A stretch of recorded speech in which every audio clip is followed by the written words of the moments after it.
Look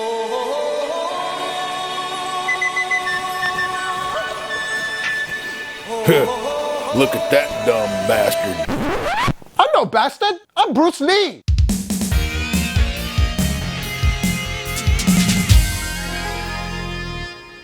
I'm no bastard. I'm Bruce Lee.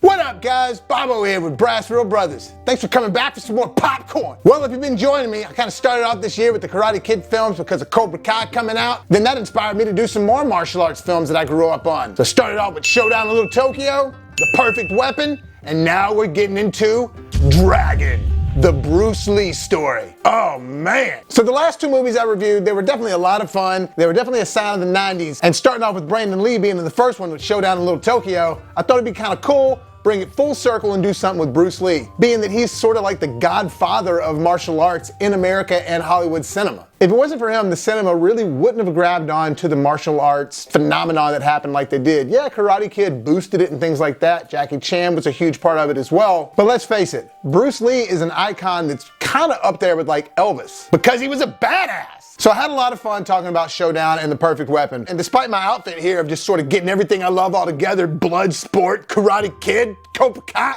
I thought I'd tone it down in this review a little bit with more serious film because The Dragon is a really good movie that I think that is overlooked too often. About that a little bit in the Showdown video. But regardless if you liked those old movies that I had reviewed prior to this one or not, it's undeniable that Bruce is responsible for the martial arts cinema that we have in America. I mean, he is the pioneer of it. And kind of the best there's ever been, and nobody really being as good as him since. But all in all, this movie is excellent. It's a great testament to who Bruce Lee was as a person, what his goals were, what his dreams were, what he was trying to do, what he did do. It really highlights the entire life from him. It's kind of an epic. It's directed by Rob Cohen, starring Jason Scott Lee and Lauren Holly. Probably remember Lauren Holly from Dumb and Dumber, and then Jason Scott Lee was actually in the original live-action Jungle Book remake. It's not trying to be gimmicky and flashy like some of the martial arts movies were at the time. First and foremost, it's trying to celebrate who Bruce was. And it gets emotional at moments too. It's not just an action flick. Yeah, there's awesome fight scenes throughout, and there are moments throughout the movie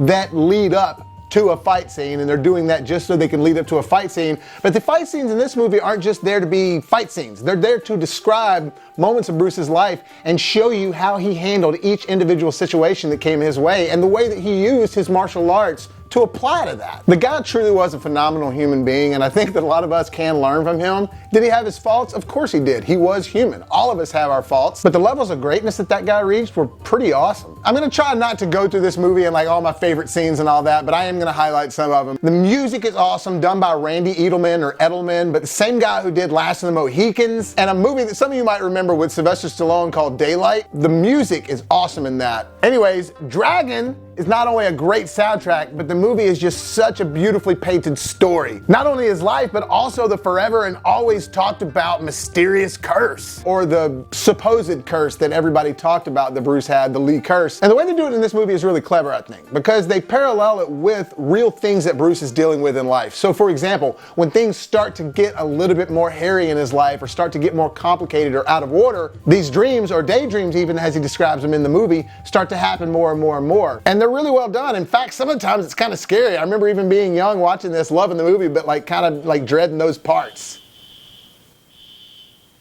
Well, I don't know if you guys can hear that, but that's my water testing alarm going off. But you know, it didn't seem loud enough. I'm just gonna keep going with it. I'm not letting that stop me. No more things are stopping me.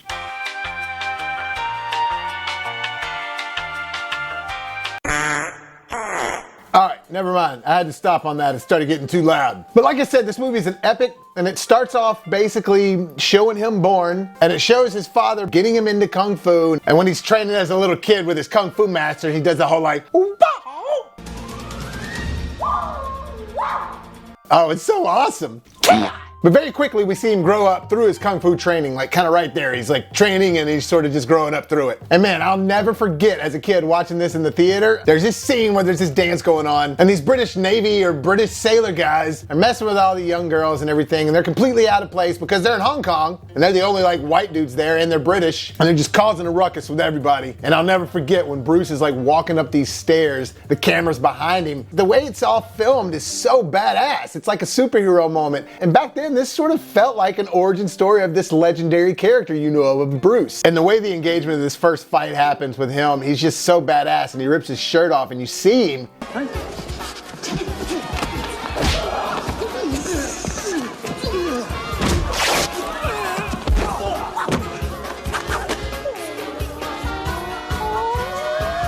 Good God. I mean, this was the guy that was definitely perfect to play Bruce Lee. Nobody else could have played him, in my opinion. I'm sure there was somebody, but I mean, this guy had the acting chops and the dedication. And his last name's Lee?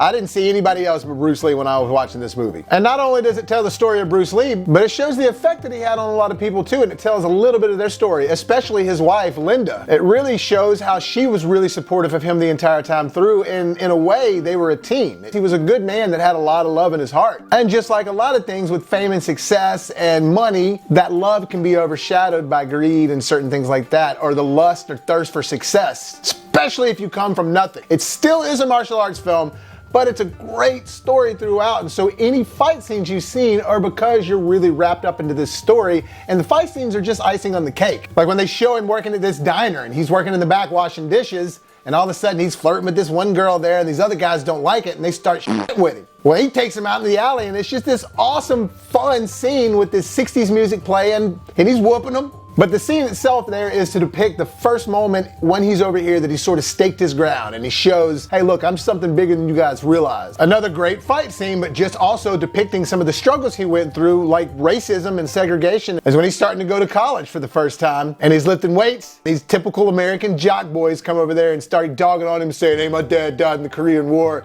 and it's hilarious because he's not even Korean. You guys killed my dad in Korea. You think I'm happy to see you, my Jen? Don't touch me. Ooh. Or what? Huh? Well, I'll touch you back. But the fight scene's awesome there because he proves to them pretty much, he's like, he doesn't even have to touch them to beat him. He just dodges them the whole time. And it's great. He's having fun with them because he's not violent. He's not about that at all. That's where we get that great scene. I'll kill you, bastard. I'm no bastard. I'm Bruce Lee. I mean, come on. That's hilarious, but it's awesome at the same time. And the line he says when he's leaving those guys. Sorry about your father. That was Koreans. I'm an American.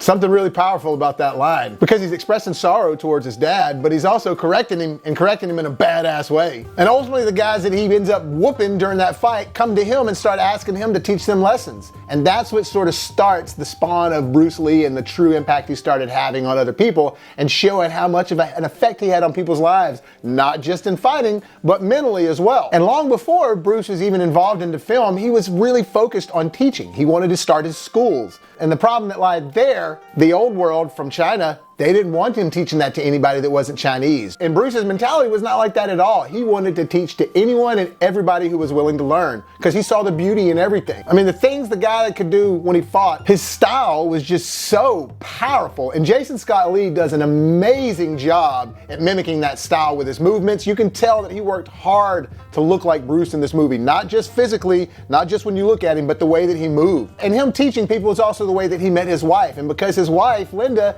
they grow the school even better because she totally supports him. Ends up leaving her own family to be with him. Her family's judging him because he's not white. And that's another thing that's so great about this movie, is it doesn't shy away from the problems that we as America had towards outsiders. For no logical reason at all, only because they were outsiders. And Bruce wasn't about that, and his wife Linda wasn't about that. And so them together, they were sort of like the John and Yoko of the martial arts world. An unlikely pair, but together they succeeded and they did great things. But before any of that happens, he has to prove to the Chinese culture that he's going to still teach to whoever he wants. So if he wants to do it, he has to fight for it. And that's where he goes through his whole back-breaking thing. I mean, this guy was literally supposed to be crippled for life, but he overcame that.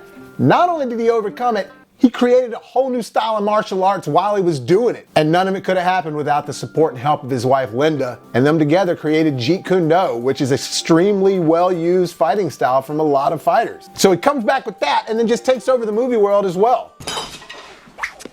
As the movies come, the more out of order his life gets, the more pressure he's just got in general, and that leads over into these sort of daydreams or dreams that he's having about that reoccurring demon / curse. And there's a really interesting moment where they're showing one of those dreams, and Bruce is fighting the samurai, and all of a sudden his son Brandon's in there. Because at this point we've seen him have kids now.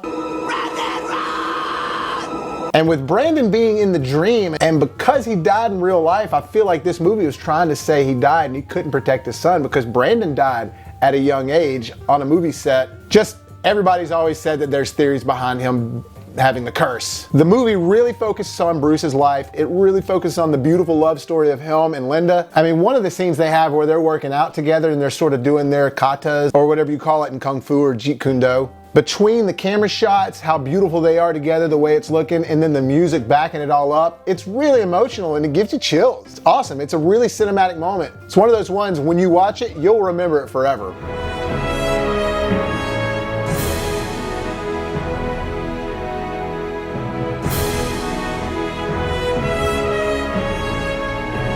But there's more cinematic scenes from that movie that I remember forever too, like when he's in the motorcycle in the rain and she's running after him and he turns around. I mean, that's beautifully shot.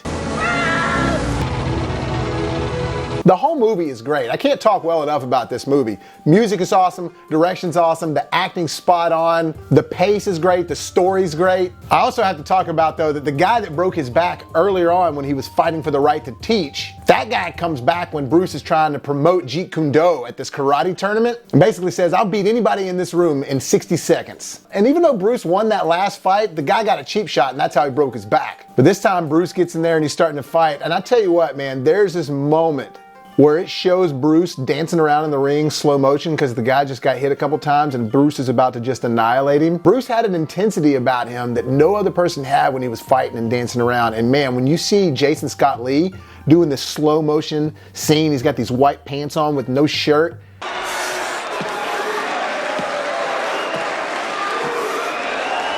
It's chilling. I'm telling you, you see the intensity in those eyes. It's like, I don't want to mess with that dude. And then later on, the same thing happens when that guy's big brother, who's all like super buff now, and comes and fights Bruce on the set of one of his movies, and they're fighting around all this ice and like saw blades and stuff. Bruce comes up from behind this guy out of the water and just knocks him down and stomps on him. And that freaking intensity again, man, I'm telling you, whoo, scary.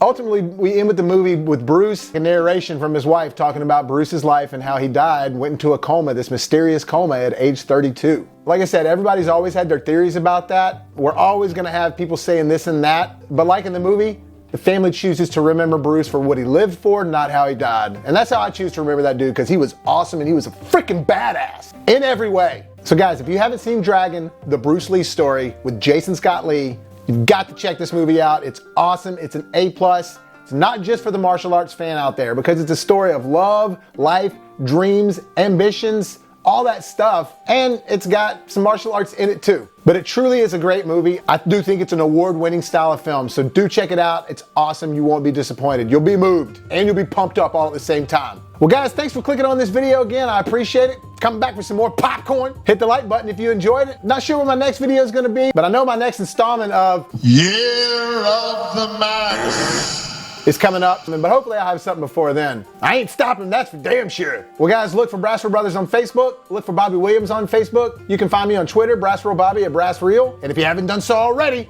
hit that like button so you can help us make it to the top. And as always, if life gives you lemons, make some hot, fresh popcorns.